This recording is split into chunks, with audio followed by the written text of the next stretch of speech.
बांग्लादेश में इन दिनों अस्थिरता का आलम है। शेख हसीना जो प्रधानमंत्री थी अब मुल्क से बाहर है और भारत में रह रही है।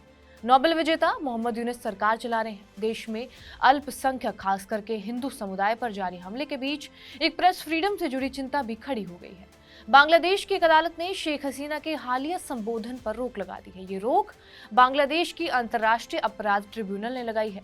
यही ट्रिब्यूनल शेख हसीना पर लगे सामूहिक हत्या के मामलों की जांच कर रहा है। ट्रिब्यूनल ने ये फैसला क्यों लिया, किस भाषण को लेकर ये विवाद है, आइए जानते हैं इसी वीडियो में। बांग्लादेश के ट्रिब्यूनल का ये फैसला न्यूयॉर्क में वीडियो लिंक के जरिए हुए हसीना के संबोधन के बाद आया है। हसीना ने न्यूयॉर्क में मौजूद अपने समर्थकों को भारत से ही वीडियो लिंक के जरिए संबोधित किया था। हसीना ने अपने संबोधन में बांग्लादेश की अंतरिम सरकार के मुखिया मोहम्मद यूनुस पर सामूहिक हत्या का आरोप जड़ा। इसके साथ साथ हसीना के देश छोड़ने और भारत में पनाह लेने से पहले सैकड़ों की तादाद में बांग्लादेशी मारे गए थे और इनमें ज्यादातर की जान पुलिस की गोली से ही गई थी। और वहीं शेख हसीना के देश छोड़ने के बाद उनकी पार्टी अवामी लीग के समर्थकों पर जाति और हत्या की भी खबरें आई थी। लेकिन अब ट्रिब्यूनल का कहना यह है कि हसीना का हालिया भाषण उन पर हो रही कानूनी कार्रवाई, खास करके गवाह और पीड़ित पक्ष को प्रभावित कर सकता है। ऐसे में इस पर बैन लगाना जरूरी है। हालांकि अब भी ये साफ नहीं हुआ कि ये किस तरह से तय होगा कि हसीना का कौन सा भाषण हेट स्पीच माना जाएगा और ये कैसा आदेश लागू होगा।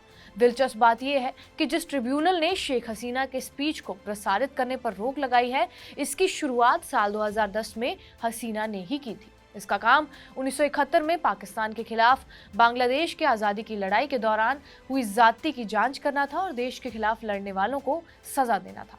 इतना ही नहीं, शेख हसीना को प्रधानमंत्री पद से हटाने के महीनों बाद बांग्लादेश ने अपनी करेंसी से शेख मुजीबुर रहमान की छवि मिटाने की प्रक्रिया शुरू कर दी है। शेख हसीना के पिता शेख मुजीबुर रहमान ने बांग्लादेश की स्थापना की थी।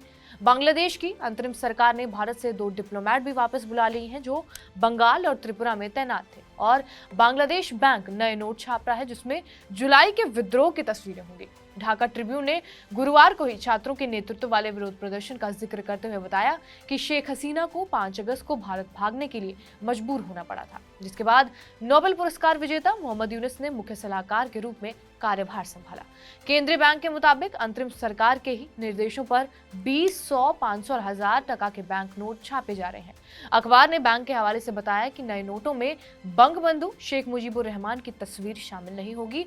इसमें कहा गया है कि धार्मिक संरचनाएं, बंगाली परंपराएं और जुलाई विद्रोह के दौरान तैयार की गई छवि को शामिल किया जाएगा। बांग्लादेश बैंक के कार्यकारी निदेशक हुस्नैरा शिखा ने कहा कि मुझे उम्मीद है कि नया नोट अगले 6 महीनों के अंदर बाजार में जारी किया जा सकता है।